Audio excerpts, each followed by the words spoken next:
Hi students, last video we had discussed about insolvency of partners. Already we had discussed about what do you mean by insolvency, what do you mean by insolvent, then who is called the insolvent partners, who is called the solvent partners, then how to prepare insolvency of partners, what are the accounts should be maintained at the time of insolvency of partners. Already we got discussed about. Today discussed about same portion, insolvency of partners.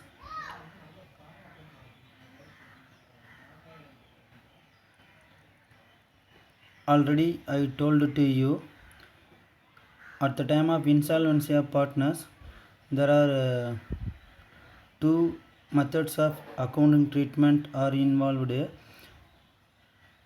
The first one is Cornwallis-Murray case. Already we had discussed about the previous classes.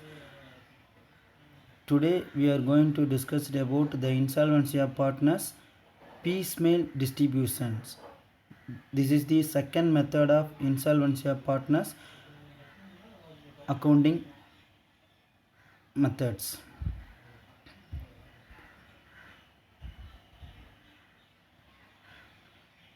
So first, what do you mean by piecemeal distributions? The Indian Partnership Act 1932 at the time of insolvency of all partners. So partners எல்லாருமே insolvent ஆகும்போது என்ன பண்ணுறது, what are the procedure for maintain the accounting statement at the time of insolvency of partners.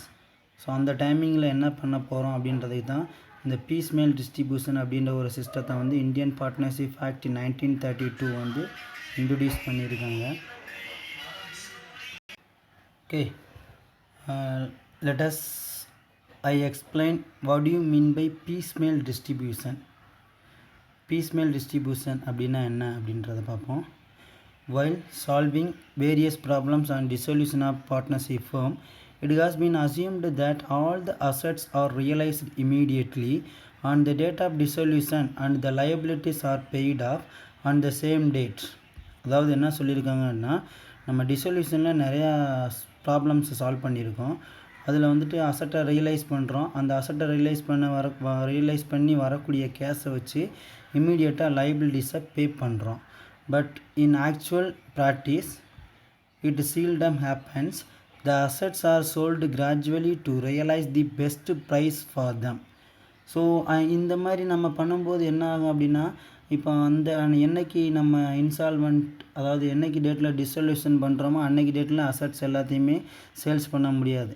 அப்படி நம்ம sales பண்ணுறதுனாலும் அதை வந்து குறைவான விலைக்கு தான் நம்ம வந்து சேல்ஸ் பண்ண முடியும். ஸோ இந்த மாதிரியான ஒரு ப்ராப்ளம் அரைஸ் ஆகிறதுனால பீஸ்மேல் டிஸ்ட்ரிபியூஷன் அப்படின்ற ஒரு சிஸ்டத்தை வந்து இன்ட்ரடியூஸ் பண்ணியிருக்காங்க. அதாவது பீஸ்மேல் டிஸ்ட்ரிபியூஷன் அப்படின்ற ஒரு சிஸ்டம் என்ன சொல்ல வருது அப்படின்னா, நம்ம எப்பப்பெல்லாம் வந்துட்டு அசட்டை ரியலைஸ் பண்ணுறோமோ அப்பப்போ பேமெண்ட்டும் பண்ணிக்கலாம் அப்படின்னு சொல்கிறாங்க. அதாங்க சொல்லியிருக்காங்க. The assets are sold gradually to realize the best price for them. Similarly, the liabilities are paid off gradually depending upon amount realized from the sale of assets. As a result, the final profit or losses on realization cannot be ascertained until all the assets are sold and all the liabilities completely paid off. The amount payable to the partners cannot be ascertained unless the total profit or loss on realization is known. That is called a piecemeal distribution அப்படின்னு சொல்கிறாங்க. Okay, இப்போ இதுதான் பீஸ்மேல் distribution. இப்போ இந்த பீஸ்மேல் டிஸ்ட்ரிபியூஷனை பொறுத்த வரைக்கும் சிம்பிளாக சொல்லணும் அப்படின்னா, அசட்டை வந்து நம்ம எப்பப்பெல்லாம் ரியலைஸ் பண்ணுறோமோ, எப்பப்பெல்லாம் வந்து அசட்டை சேல்ஸ் பண்ணுறோமோ அந்த டைமிங்கில் வரக்கூடிய கேஷை வச்சு பார்ட்னர்ஷிப் ஃபேமில் இருக்கக்கூடிய லயபிலிட்டிஸ், அவுட் சைடர்ஸ் லயபிலிட்டிஸை ஃபஸ்ட்டு பே பண்ணணும். அதுக்கப்புறம் if there is any balancing amount shown that amount transferred to partners capital or distributed to partners capitals அப்படின்னு சொல்கிறாங்க. ஓகே, இப்போ வாட் யூ மீன் பை, இப்போ என்ன ஆர்டரில் வந்து பேமெண்ட் பண்ணுறது, பீஸ்மேல் டிஸ்ட்ரிபியூஷனில் at the time of insolvency of partners அப்படின்னு எடுத்துக்கிட்டோம்னா, ஸோ ஃபஸ்ட்டு நம்ம அசட்டை ரியலைஸ் பண்ணுறோம். That is order of payment எப்படி நம்ம பே பண்ண போகிறோம். பே பண்ணுறதுக்கு முன்னாடி நம்ம அசட்டை ரியலைஸ் பண்ணுறோம். இப்போ ரியலைஸ் பண்ணும்போது வேரியஸ் அசட் ரியலைஸ் பண்ணுவோம். ஒவ்வொரு நாள்லையும் ஒவ்வொரு அசட்டை ரியலைஸ் பண்ணுவோம். ஃபார் எக்ஸாம்பிள் ஒரு பார்ட்னர்ஷிப் ஃபார்மில் மிஷினரி, பில்டிங்கு, லேண்டு இந்த மாதிரி அசட்ஸ் இருக்கும். ஸோ இந்த என்டையர் அசட்ஸையுமே ஒரே டைமிங்கில் நம்ம ரியலைஸ் பண்ண முடியாத ஒரு சிச்சுவேஷன்ஸ் வரலாம். ஸோ அந்த மாதிரி வராதப்போ நம்ம எப்படி டிஸ்ட்ரிபியூஷனை கேஷ் டிஸ்ட்ரிபியூஷன் எப்படி பண்ணுறது அப்படின்ற ஒரு இதுக்காகத்தான் இந்த பீஸ்மேல் அப்படின்ற ஒரு டிஸ்ட்ரிபியூஷன் சிஸ்டத்தை இந்தியன் பார்ட்னர்ஷிப் ஆக்ட் 1932 இன்ட்ரடியூஸ் பண்ணியிருக்காங்க. இப்போது நம்ம ரியலைஸ் பண்ணி வச்சிருக்கக்கூடிய அந்த கேஷ் அமௌண்ட்டை என்னென்ன வேலை பே பண்ணுறது, that is called order of payment. அப்போ ஃபஸ்ட்டு எக்ஸ்டர்னல் லைபிலிட்டிஸ். அப்போது those are external liabilities from your partnership firm அப்படின்னு எடுத்துக்கிட்டோம்னா creditors, bank loan, they are called as external liabilities அப்படின்னு சொல்கிறாங்க. அதான் இங்கே சொல்லியிருக்காங்க. ஃபஸ்ட்டு நம்ம இருக்கக்கூடிய கேஷ் அமௌண்ட்டை வச்சு ரியலைஸ் பண்ண அமௌண்ட்டை வச்சு ஃபஸ்ட் நம்ம கிரெடிட்டர்ஸுக்கு பே பண்ணணும், தென் எக்ஸ்டர்னல் லைபிலிட்டிஸுக்கு பே பண்ணணும், தென் டு பார்ட்னர்ஸ் லோன் இதெல்லாம் பே பண்ணி முடிச்சதுக்கப்புறம் if there is any excess of above 3, அதாவது ஏதாவது எக்ஸஸ் இருந்துச்சு அப்படின்னா utilised in payment of partners capital. இதெல்லாம் அதாவது ஒவ்வொரு டைமையும் நம்ம ரியலைஸ் பண்ணும்போது இதில் எல்லாத்துலேயுமே பே பண்ணி முடிச்சிட்டேன் அப்படின்னா அதுக்கப்புறம் ஏதாவது பேலன்சிங் அமௌண்ட் இருந்துச்சு அப்படின்னா அந்த பேலன்சிங் அமௌண்ட்டை தான் பார்ட்னர்ஸோட கேபிட்டல் அக்கௌண்ட் பே பண்ணுறதுக்கு யூஸ் பண்ணணும் அப்படின்னு சொல்லி இந்த பீஸ்மேல் டிஸ்ட்ரிபியூஷனில் எக்ஸ்ப்ளனேஷன் கொடுத்துருக்காங்க. Next one is method of distribution. While making payment to partners, the following two methods may be adopted. First one is proportionate capitals or surplus capital method. Second one is maximum loss method. The piecemeal distribution under this cash distribution from the following two methods are to be used here. First one is proportionate capital or surplus capital method. Second one is maximum loss method. Okay. Next, what do you mean by proportionate capital or surplus capital method? Proportional capital or surplus capital method அப்படின்னா என்னன்னு சொல்லி பார்க்கலாம். Under this method, the amount payable to the partners whose capitals are relatively in excess of their profit sharing ratio is calculated. This should be done by dividing each partner's capital by the respective profit sharing ratio. The lowest capitals after this divisions constitute the base capitals from which the remaining hypothetical capitals are calculated. Between the other partners whose capitals are relatively higher, excess on the basis of profit sharing ratio between them is found. As and when cash is available for partners, the excess capitals are paid off, keeping in mind the priority for their respective excess capitals. When excess capitals are paid off, the balance of amount is distributed amongst the partners in profit sharing ratio.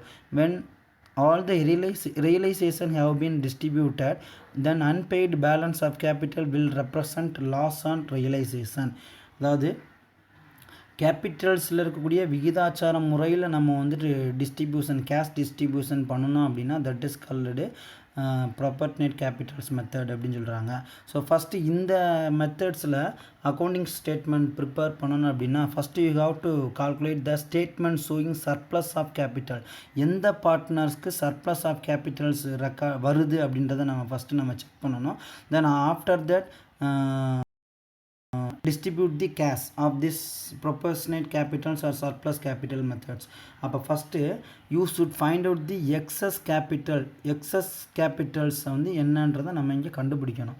So இப்போ excess capital கண்டுபிடிக்கிறதுக்கு சில steps இருக்குது. அது என்னன்றதை I will explain.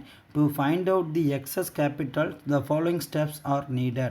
First one is partners' actual capitals are divided with their respective ratio figures. அப்போ first என்ன பண்ணுறோம்னா இப்போ பார்ட்னர்ஸோட கேபிட்டல்ஸ் கொடுத்துருக்காங்க இல்லையா, அந்த கேபிட்டல்ஸ் எடுத்துக்கிற போகிறீங்க. ஒவ்வொரு பார்ட்னர்ஸுக்கும் ப்ராஃபிட் ஷேரிங் ரேஷியோ கொடுத்துருப்பாங்க. அந்த ஷேரிங் ரேஷியோவால் டிவைட் பண்ண போகிறீங்க. இப்போ இதெல்லாமே இந்த ஸ்டெப்ஸ் எல்லாமே எதுக்காக அப்படின்னா எக்ஸஸ் கேபிட்டல்ஸ் கால்குலேட் பண்ணுறதுக்கு நம்ம ஃபாலோ பண்ணக்கூடிய steps.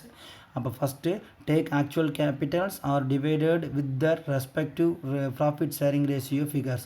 Profit sharing ratio வால first நம்ம actual capital divide பண்ணுறோம். Then second step is take the relatively lowest capital as the base capital. இப்போ மூணு பேருடைய இப்போ ஃபார் எக்ஸாம்பிள் ஒரு 3 பார்ட்னர்ஸ் இருக்காங்கன்னா 3 பார்ட்னர்ஸோடைய ஆக்சுவல் கேபிட்டலில் ப்ராஃபிட் ஷேரிங் ரேஷியோவில் டிவைட் பண்ணியாச்சு. தென் அதில் வந்து எது லோயஸ்ட் கேபிட்டலாக இருக்கும் 3 பேர்த்தில் அதை வந்து நம்ம எப்போ என்னவா எடுத்துக்கிறப்போம்னா பேஸ் அண்டு இந்த இடத்துல இருப்பாங்க base and find out notionally adjusted capitals. அதை வச்சு நம்ம என்ன பண்ண போகிறோம்னா பேஸ் கேபிட்டலில் notional adjusted capitals find out பண்ண போகிறோம். Then the third step is find out the excess capital by comparing actual capitals and notional capital. Next நம்ம என்ன பண்ண போகிறோம்னா எக்ஸஸ் கேபிட்டல்ஸையும் ஆக்சுவல்ஸ் கேபிட்டலையும் கம்பேர் பண்ண போகிறோம், அல்லது நோஷனல் கேபிட்டல்ஸ் கண்டுபிடிச்சிருந்தோம் அதையும் கம்பேர் பண்ண போகிறோம். Then next one is repeat these above steps till the number thereof reduced to one partners. இது வரைக்கும் அப்படின்னா அடுத்த ஸ்டெப்ஸ் சிங்கிள் பார்ட்னர்ஸுக்கு அமௌண்ட் பேமெண்ட் பண்ணுறது வரைக்கும் மேலே இருக்கக்கூடிய ஸ்டெப்ஸை வந்து அப்படியே ரிப்பீட்டடாக ஃபாலோ பண்ணிக்கிட்டே வரணும் அப்படின்னு சொல்லியிருக்காங்க. Then start paying off from the last ultimate excess first. அப்போது இதில் கடைசியாக யாருக்கு வந்து எக்ஸஸ் ஆஃப் கேபிட்டல்ஸ் வந்து அமௌண்ட் வருதோ அவங்களுக்கு தான் ஃபஸ்ட்டு நம்ம பேமெண்ட் பண்ணணும். Then proceeding excess till all the excess are paid off. அதுக்கப்புறம் இருக்கிறதெல்லாம் அடுத்தடுத்து பேமெண்ட் பண்ணிக்கிட்டே வரணும். ஆர்டர் ஆஃப் பேமெண்ட் அந்த மாதிரி ஸ்டெப்ஸில் பண்ணணும் அப்படின்னு சொல்லி இந்த proportionate capital method or surplus capital method piecemeal டிஸ்ட்ரிபியூஷனை நம்ம பார்த்துட்ருக்கோம். Then the balance is that the unpaid capital. ஃபைனலாக ஒரு பேமெண்ட்டே பண்ண முடியாமல் ஒரு அமௌண்ட் வரும் இல்லையா, அந்த அமௌண்ட்டு தான் வந்து என்ன சொல்லணும்னா அன்பெய்டு கேபிட்டல்ஸ் ஆர் லாஸ் அப்படின்னு சொல்கிறாங்க. Will be in profit and losses sharing ratio gradually the unpaid balance would be loss on realization அப்படின்னு சொல்கிறாங்க. So this is the steps for to find out the excess capitals under proportionate capitals or surplus capitals method அப்படின்னு சொல்கிறோம். இப்போது இதை base பண்ணி we will discuss about one problem. A and B and C trade in a partnership sharing profit and losses in the ratio of 3:2:1. They decided to dissolve the firm with effect from 1st January 2005 when the firm balance sheet stood as follows. Liabilities: capitals A 54,000, B 40,000, C 25,000. General reserve 6,000, sundry creditors 90,000, bank overdraft 30,000. Land and building 80,000, furniture and fittings 12,000, plant and machinery 30,000, stock in trade 18,000, sundry debtors 60,000, investment 35,000, cash and bank balance 10,000. Total for both sides 2,45,000. The assets are being realized gradually. After meeting the expenses of realization, the first installment of realization including cash and bank balance features rupees 75,000, the second rupees 32,000, the third rupees 60,000, and the fourth rupees 63,000. If distribution among partners is to be made after each installment of realization, as far as possible, prepare a statement showing the distribution to partners at each installment, although the final result were not yet known under proportionate capital method. இப்போ இந்த சம்மை பொறுத்த வரைக்கும் 3 பேர் பார்ட்னர்ஸாக இருக்காங்க. இவங்களுடைய profit sharing ratio 3:2:1 சொல்லியிருக்காங்க. இப்போ partnership ஃபர்மை வந்து என்னைக்கு டேட்டில் டிசால்வ் பண்ணுறாங்க அப்படின்னா 1st January 2005 டிசால்வ் பண்ணுறாங்க. அவங்களுடைய பேலன்ஸ் ஷீட்டு கொடுத்துருக்காங்க. தென் அசட்டை வந்து ரியலைஸ் பண்ணுறாங்க. அப்படி ரியலைஸ் கிராஜுவலாக ரியலைஸ் பண்ணுறாங்க. கிராஜுவலாக ரியலைஸ் பண்ணும்போது 4 இன்ஸ்டால்மெண்ட்டில் வாங்குறாங்க. ஃபஸ்ட் இன்ஸ்டால்மெண்ட்டில் வந்து 75,000, second instalment 32,000, third instalment 60,000, fourth instalment 63,000 அப்படின்னு வருது. ஸோ இந்த சம்மை வந்து ப்ரொபோர்ஷனேட் கேபிட்டல் மெத்தடில் எப்படி நம்ம கேஷ் டிஸ்ட்ரிபியூஷன் பண்ணுறது அப்படின்றத கால்குலேட் பண்ண போகிறோம். ஸோ ப்ரொபோர்ஷனேட் கேபிட்டல் மெத்தடில் கேஷ் டிஸ்ட்ரிபியூஷன் பண்ணுறதுக்கு முன்னாடி நம்ம வந்து to find out the excess capitals from the previous learned steps இருக்கக்கூடிய ஸ்டெப்ஸை ஃபாலோ பண்ணி to find out the excess capitals find out பண்ணணும். அப்போ ஃபஸ்ட்டு இந்த இடத்துல ஃபஸ்ட்டு நான் சொல்லியிருக்கேன் என்னென்னா statement showing capitals on the basis of profit sharing ratio. ஏற்கனவே அங்கே சொன்ன மாதிரி ஃபஸ்ட்டு ஸ்டெப் என்னன்னு பார்த்தாங்கன்னா ப்ராஃபிட் அண்ட் லாஸஸ் ரேஷியோ எழுதிக்கிட்டோம். ABC 3:2:1. இப்போ capital as per balance sheet previous இந்த சம்மில் இருக்கக்கூடிய லைபிலிட்டி சைடு கேபிட்டல் அக்கௌண்ட்டில் ஒவ்வொரு பார்ட்னரோட அக்கௌண்ட்டில் எவ்வளோ அமௌண்ட் ஷோ ஆகுது அதை அப்படிங்க எழுதிக்கிட்டோம். 54,000, 40,000, 25,000. இதோட இப்போ ஃபார் எக்ஸாம்பிள் ஜென்ரல் ரிசர்வ் அப்படின்ற ஒரு அமௌண்ட் இருக்குது. இந்த ஜென்ரல் ரிசர்வ் அப்படின்ற ஒரு அமௌண்ட்டை வந்து ப்ராஃபிட் ஷேரிங் ரேஷியோ மூலமாக பார்ட்னர்ஸுக்கு டிஸ்ட்ரிபியூட் பண்ணோம்னா அதுலேருந்து ஒரு அமௌண்ட் வந்து ஆட் ஆகும். அப்போ இங்கே ஏக்கு 3,000, பிக்கு 2,000, சிக்கு 1,000 வந்து ஆட் ஆயிடுச்சு. அப்போ ஃபைனல் கேபிட்டல்ஸ் இதுக்கப்புறம் if there is any capital related accumulated losses, அதாவது ப்ராஃபிட் அண்ட் லாஸ் அக்கௌண்ட்டோ அல்லது வேறு ஏதாவது கேபிட்டல் அக்கௌண்ட்டில் ஆட் பண்ணுற மாதிரியான இன்ஃபர்மேஷன்ஸ் ஏதாவது இருந்துச்சுனாலும் அதையும் சைமல்டேனியஸாக நம்ம என்ன பண்ணிக்கிறோம்னா ஆட் பண்ணிக்கிறணும். பட் இந்த சம்மை பொறுத்த வரைக்கும் ஜென்ரல் ரிசர்வ் அப்படின்ற ஒரு இன்ஃபர்மேஷன்ஸ் மட்டும்தான் இருக்குது. அதனால் அதை மட்டும் நான் எடுத்து பார்ட்னர்ஸுக்கு ஷேர் பண்ணி கொடுத்துட்டேன். ஓகே, இப்போ ஃபைனல் கேபிட்டல் கால்குலேட் பண்ணிட்டோம். Final capitals for A 57,000, B 42,000, C 26,000. இப்போ ஃபஸ்ட்டு ஸ்டெப் என்ன அப்படின்னா இந்த ஃபைனல் கேபிட்டலில் ப்ராஃபிட் ஷேரிங் ரேஷியோவால் டிவைட் பண்ண போகிறோம்.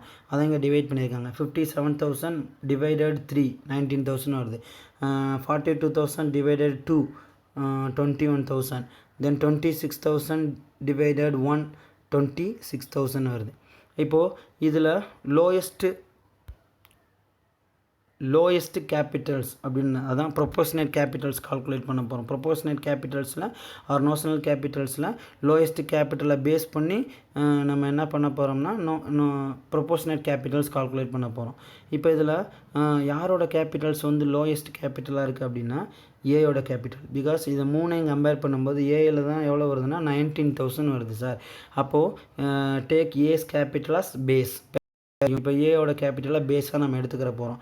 அப்போ 19,000 × 3 அதே ப்ராஃபிட் ஷேரிங் ரேஷியோவில் மல்டிப்ளை பண்ண போகிறீங்க 57,000 வரும். அதே மாதிரி இங்கே 19,000 × 2 38,000, 19,000 × 1 19,000. இப்போ இதை ரெண்டையும் கம்பேர் பண்ணி அதாவது ஆக்சுவல் கேபிட்டலையும் இந்த ப்ரொபோர்ஷனேட் கேபிட்டலையும் கம்பேர் பண்ணி நம்ம என்ன பண்ண போகிறோம்னா சர்ப்ளஸ் ஆஃப் கேபிட்டல்ஸ் கால்குலேட் பண்ண போகிறோம். ஃபஸ்ட் நம்ம கால்குலேட் பண்ணி வச்சுருக்கோம்னா 57,000 சர்ப்ளஸ் கேபிட்டல் இங்கேயே கொடுத்துட்டாங்க.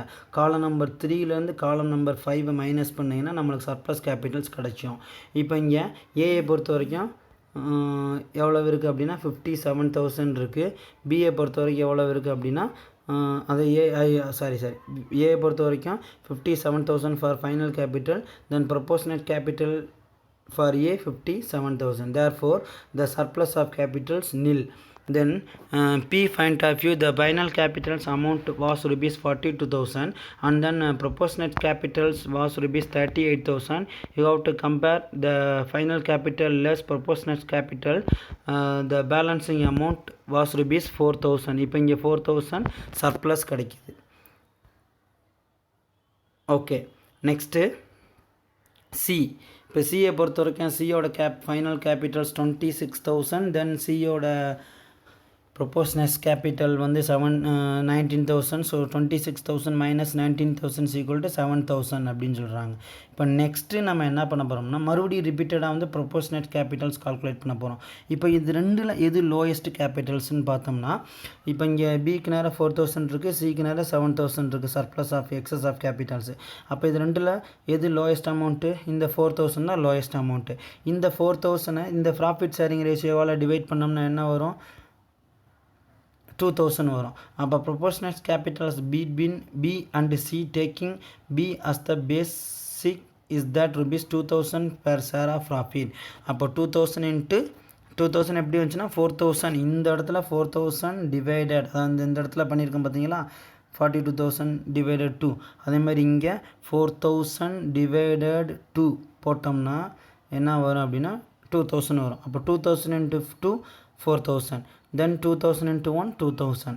அப்போ 4,000 அதாவது 6th காலத்தையும் 7th காலத்தையும் லெஸ் பண்ணோம்னா ஃபைனல் சர்ப்ளஸ் நம்மளுக்கு கிடச்சிரும். அப்போ பிஏ பொறுத்த வரைக்கும் நில் 4,000 மைனஸ் 4,000 நில். சிஏ பொறுத்த வரைக்கும் 7,000 minus 2,000 5,000. This is the final surplus of this some.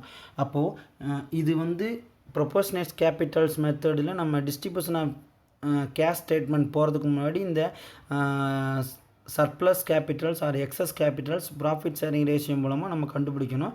இதுக்கு என்னென்ன ஸ்டெப்ஸ் அப்படின்றத ப்ரீவியஸ் ஸ்லைடுக்கு முன்னாடி உள்ள ஸ்லைடில் நம்ம எக்ஸ்பிளைன் பண்ணிக்கோ. அந்த ஸ்டெப்ஸ் பிரகாரம் இப்போ ஃபைனல் சர்ப்ளஸ் நம்ம கால்குலேட் பண்ணியாச்சு.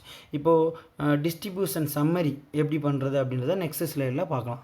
இப்போ statement showing distribution of cash. இப்போ இந்த ஃபார்மெட்டில் நீங்கள் எழுதிக்கிறோம். ஃபஸ்ட்டு வந்து என்னென்ன அவுட் சைடர் லைபிலிட்டிஸ் இருக்காங்களோ அதுக்கு நேராக காலத்தை வந்து எக்ஸ்டெண்ட் பண்ணிக்கலாம். இப்போ இங்கே கிரெடிட்டாஸில் ஸ்டார்ட் ஆகுது, அதனால் நான் கிரெடிட்டாஸு பேங்க் ஓவர் டிராஃப்ட் அப்படின்ற எக்ஸ்டர்னல் லைபிலிட்டிஸு, அதுக்கப்புறம் கேபிட்டல்ஸ் ஏபிசி அப்படின்னு எழுதியிருக்கோம். இப்போ 2005 ஜான்வரி 1 அன்னைக்கு அமௌண்ட்டு நான் ஃபஸ்ட் இன்ஸ்டால்மெண்ட் எவ்வளோ ரிசீவ் பண்ணினா 75,000 ரிசீவ் பண்ணுறேன். இந்த 75,000 வந்து இப்போ என்கிட்ட வந்து பார்த்தீங்கன்னா இங்கே கிரெடிட்டாஸில் ஒரு 90,000 இருக்குது, பேங்க் ஓவர் டிராஃப்ட்டில் ஒரு 30,000 இருக்குது. இப்போ ஃபார் எக்ஸாம்பிள் நான் கிரெடிட்டாஸுக்கே ஃபுல் அமௌண்ட்டையும் கொடுத்துட்டு அப்படின்னா பேங்க் ஓவர் டிராஃப்ட்டு அப்படியே பெண்டிங்கில் இருக்கும். அதனால் என்ன பண்ணுறோம்னா இதையுமே வந்து ரேஷியோ கால்குலேட் பண்ணுறோம். அதாவது ஈவனாக இந்த இடத்துல ஒரு 40 கேன்சல் ஆகும், இந்த இடத்துல ஒரு 40 கேன்சல் ஆகும், 9:3. அப்போ இருக்கக்கூடிய இந்த ஃபஸ்ட் இன்ஸ்டால்மெண்ட் ரிசீவ் பண்ண 75,000 இந்த ரேஷியோ பிரகாரம் பிரித்து கொடுத்துட்றோம். 56,250 9:3 ரேஷியோ பிரகாரம். அதாவது 75,000 × 9/12 வரும். அதே மாதிரி இங்கே 75,000 இந்த இடத்துல 56,250க்கு. அதே மாதிரி இங்கே 75,000 × 3/12 = 18,715 வரும்.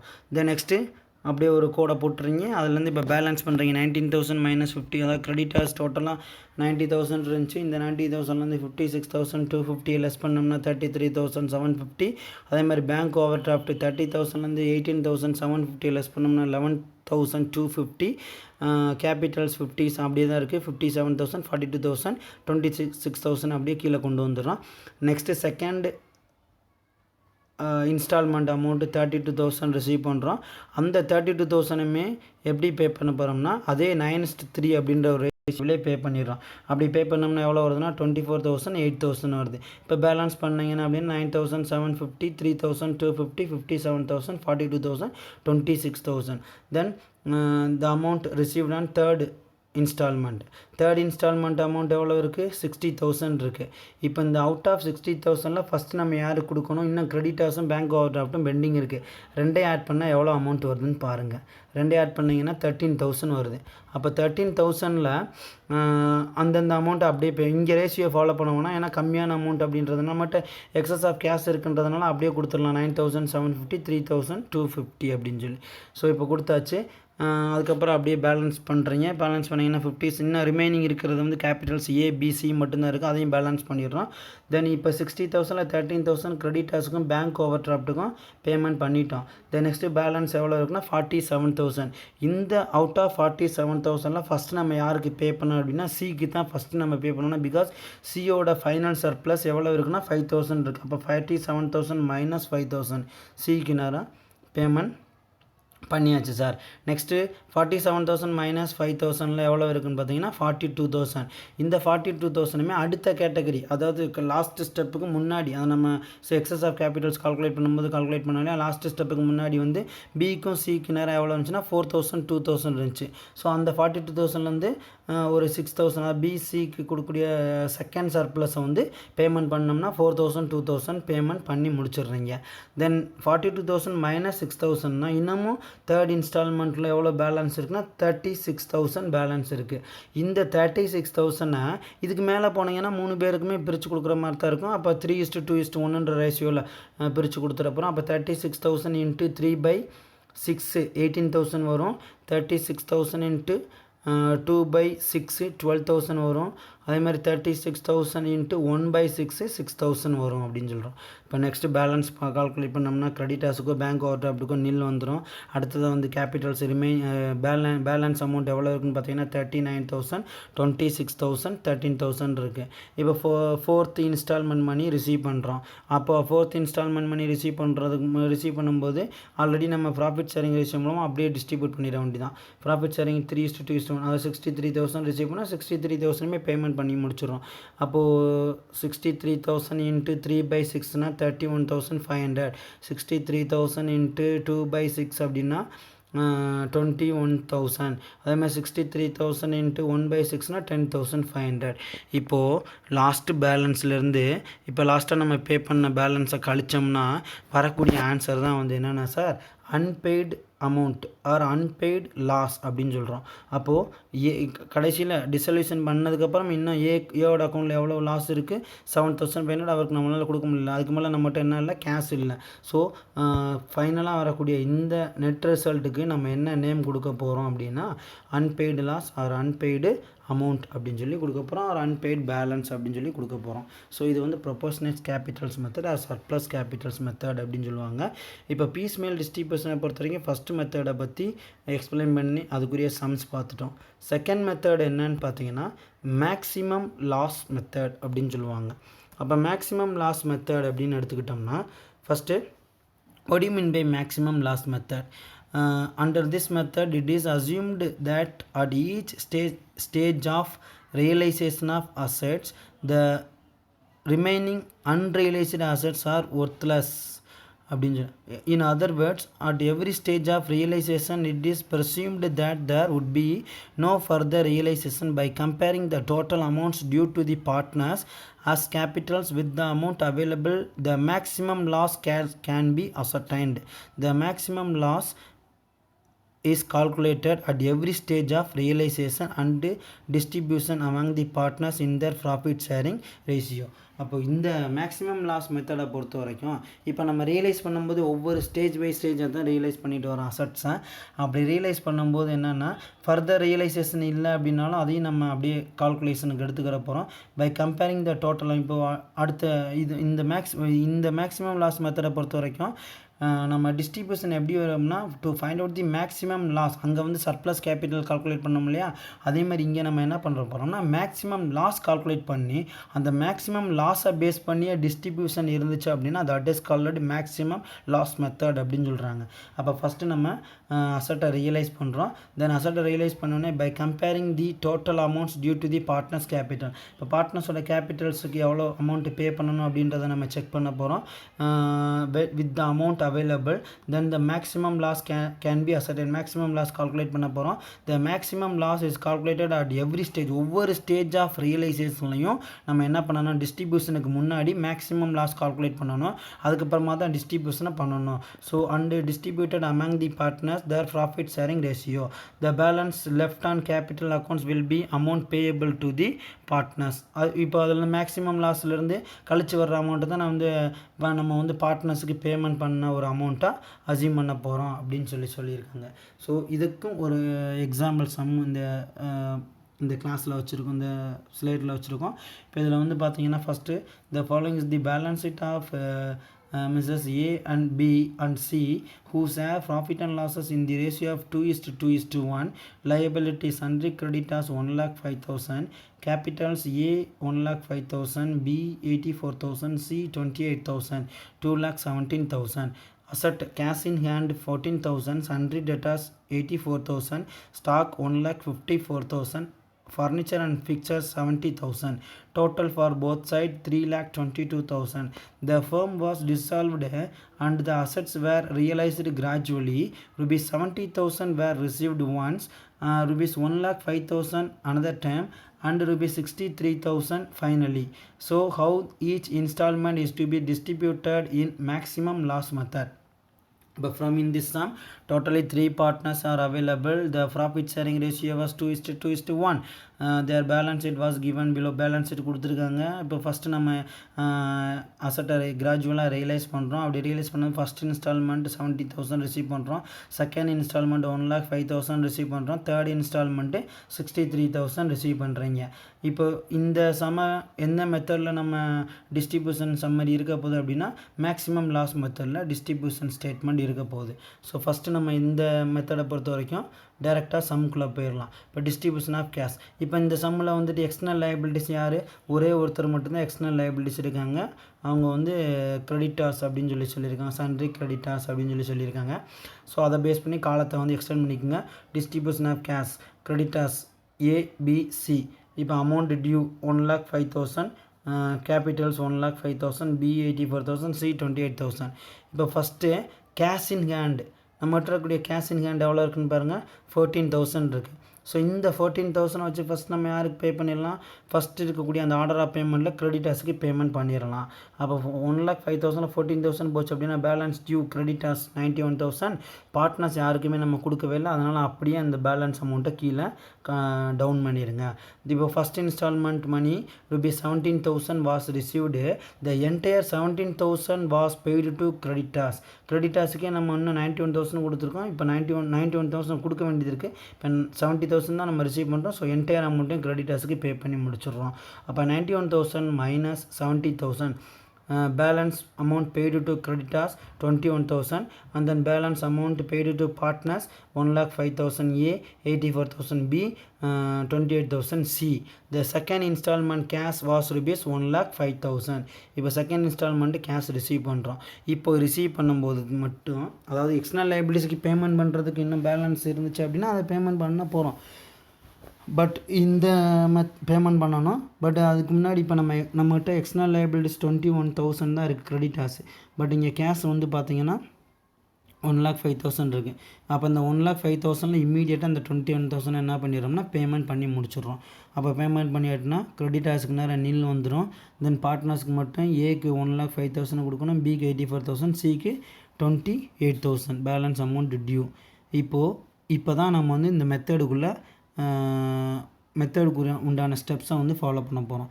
அப்போது பார்ட்னர்ஸோட கேபிட்டல்ஸ் அக்கௌண்ட் பேமெண்ட் பண்ணும்போது மட்டும் நம்ம என்ன பண்ணணும்னா first you should find out the maximum loss. இப்போ மேக்ஸிமம் லாஸை வந்து நம்ம ஃபைண்ட் அவுட் பண்ணணும் சார். இப்போ மேக்ஸிமம் லாஸ் எப்படி கால்குலேட் பண்ண போகிறீங்க? ஒன்றும் இல்லை, simple. Maximum loss total capital minus cash in hand. இப்போ டோட்டல் கேபிட்டல்ஸ் எவ்வளோ வருது? 1,05,000, 84,000, 28,000. இந்த மூணையும் ப்ளஸ் பண்ணி இந்த 84,000 மைனஸ் பண்ணிட்டேன் அப்படின்னா that is called maximum loss. This maximum loss or distributed to partners in their profit sharing ratio. இந்த மேக்ஸிமம் லாஸை தான் நம்ம டிஸ்ட்ரிபியூட் பண்ணுவோம். அதான் அந்த ஸ்டெப்பில் சொல்லியிருக்காங்க. இப்போ இங்கே மேக்ஸிமம் லாஸ் எவ்வளோ வருது? 1,33,000 வருது சார். இந்த 1,33,000 2:1 ரேஷியோவில் பிரிக்க போகிறோம். அப்போ 1,33,000 into 2/5 ஃபார் ஏ 53,200. அதேமாதிரி இங்கேயும் 53,200. இங்கே 1,33,000 into 1/5 வரும், 26,600. இப்போ நெக்ஸ்ட்டு இதிலேருந்து இதை லெஸ் பண்ணிங்கனாலே ஆட்டோமேட்டிக்காக அவங்களுக்கு என்ன அமௌண்ட்டு நம்ம கொடுக்கணும் அப்படின்றது நம்மளுக்கு வந்துடும். அதாவது 51,800 இதுலேருந்து இதை லெஸ் பண்ணாலே 1,05,000 minus 53,200 equal to amount of credit. ஆட்டோமேட்டிக்காக அவங்களுக்கு கிரெடிட் ஆயிரும். 51,800, 30,800, 1,400. இப்போது இந்த 1,05,000லேருந்து இது எல்லாத்தையும் ஆட் பண்ணணும். அதாவது கேஷ் அவைலபிள் 84,000 பெய்டுன்னு இருக்கு இல்லையா, காலம் நம்பர் ஜே. இது வந்து இதில் காலம் நம்பர் ஐ வந்து என்னென்னா ஜியும் ஹெச்சையும் மைனஸ் பண்ணிங்கன்னா 51,000, 38,800 இது வந்துடும். ஸோ இது அப்படியே பேலன்ஸ் பண்ணுறீங்க. இதே அமௌண்ட்டு தான் கீழே வரப்போகுது. இதுலேருந்து இதை லெஸ் பண்ணால் 51,800. இதெல்லாம் 51,800, 30,800, 1,400 ஆட்டோமேட்டிக்காக என்ன ஆயிரும்னா நம்மக்கிட்ட கையில் இருக்கக்கூடிய அந்த கேஷ் பேலன்ஸ் வந்து டேலி ஆயிரும். இதை மூணையும் கூட்டினேன்னா நெக்ஸ்ட்டு நம்ம பேலன்ஸ் அன்பெய்டு கால்குலேட் பண்ணணும், பேலன்ஸ் லெஃப்ட்டு கால்குலேட் பண்ணணும். இப்போ இந்த பேலன்ஸ் லெஃப்ட்டுக்கு காலம், அதாவது லாஸ்ட் பேலன்ஸ் டியூ இருக்கு இல்லையா, அதுலேருந்தும் இப்போ நம்ம கடைசியாக கேஷ் பேமெண்ட் பண்ணோம் இல்லையா, அதுலேருந்து லெஸ் பண்ணணும். இப்போ இங்கே லாஸ்ட்டு பேலன்ஸ் டியூ என்ன காலம்? ஜி அப்படின்றது தான். அப்போ லாஸ்ட்டு பேலன்ஸ் கேஷ் எப்போ பே பண்ணியிருக்கோம்? ஜேயில் வந்து ஐலையும் பே ஆகிருக்கு. பட் ஜேயில் தான் ப்ராப்பராக அது லெஸ் பண்ணி நம்ம மென்ஷன் பண்ணியிருக்காங்க இந்த சம்மில். அப்போ ஜேயை வந்து நம்ம எடுத்துக்கிறப்போ அப்போ G minus J 53,200, 53,200, 26,600. Then next third instalment money receive பண்ணுறோம். தேர்ட் இன்ஸ்டால்மெண்ட் மணி எவ்வளோ ரிசீவ் பண்ணுறோம்னா 63,000.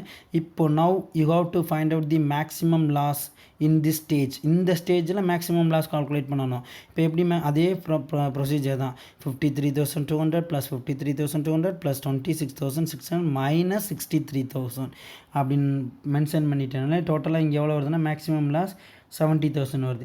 இந்த 70,000 வந்து என்ன ரேஷியோவில் பிரித்து கொடுக்க போகிறோம்? 2:1. அப்போ 28,000, 28,000, 14,000. அப்போ 53,200 minus 28,000 25,200, 53,200 minus 28,000, 25,300 for B. C க்கு 26,600 minus 14,000, 12,600 அப்படின்னு சொல்கிறோம். ஸோ ஆட்டோமேட்டிக்காக நம்மக்கிட்ட கையில் இருக்கக்கூடிய கேஷ், அதாவது இந்த 3 ஆட் பண்ணாலே வந்துடும். 25,200, 25,200, 12,600. அதாவது எம் அப்படின்றது என்னென்னா அந்த 70,000 கேஷ் கிரெடிட் ஆனது. 53,200 மைனஸ் 28,000 ஈக்குவல் டு 25,200. 26,000 இது ஏக்கும் பிக்கும். 26,600 minus 14,000, 12,600 for B, for C அப்படின்னு சொல்கிறாங்க. நெக்ஸ்ட்டு வந்து balance left unpaid or loss. இதோட நம்ம இன்ஸ்டால்மெண்ட் மணி வாங்கலாம், அவ்வளோதான், இதோட முடிஞ்சு. இப்போ லாஸ்ட்டாக balance left or unpaid amount எவ்வளோன்றதை கால்குலேட் பண்ண போகிறோம். இப்போ லாஸ்ட்டாக நம்ம எங்கே பேலன்ஸ் பண்ணியிருந்தோம்னா கே அப்படின்ற காலத்தில் பேமெண்ட் பண்ணியிருந்தோம். அப்போ கே அப்படின்ற காலத்துலேருந்து எம் அப்படின்ற காலத்துக்கு லாஸ்ட்டாக கேஷ் பேமெண்ட் பண்ணியிருக்கோம். அப்போ K minus M equal to n unpaid amount. A is equal to 2,800, B is equal to 28,000, C is equal to 14,000 அப்படின்னு சொல்கிறாங்க. ஸோ இந்த இன்சால்வென்சி ஆஃப் பார்ட்னர்ஸில் ஏற்கனவே லாஸ்ட்டாக நம்ம பார்த்தோம் இல்லையா, அந்த வீடியோவில் இருக்கக்கூடிய அந்த ஃபிக்ஸட் கேபிட்டல்ஸ் மெத்தடு, தென் ஃப்ளக்சுவேட்டிங் கேபிட்டல்ஸ் மெத்தட், அது ப்ளஸ் இந்த கார்னர் மொரே ரூலில் அந்த 2 மெத்தட்ஸையும் நம்ம டிஸ்கஸ் பண்ணோம் லாஸ்ட் வீடியோவில். இப்போ இந்த வீடியோவில் நம்ம இன்சால்வென்சி ஆஃப் பார்ட்னர்ஸில் வந்துட்டு மேக்ஸிமம் லாஸ், அதாவது பீஸ்மேல் டிஸ்ட்ரிபியூஷனில் 2 மெத்தட்ஸை பார்த்துருக்கோம். ஃபஸ்ட் மெத்தட் வந்து proportionate capitals or surplus capitals method. Second method வந்து மேக்ஸிமம் லாஸ் மெத்தட். ஸோ இதை பேஸ் பண்ணி நம்ம சம்ஸ் எல்லாமே பார்த்தாச்சு. If you want any doubt you can ask me through message or call. Thank you.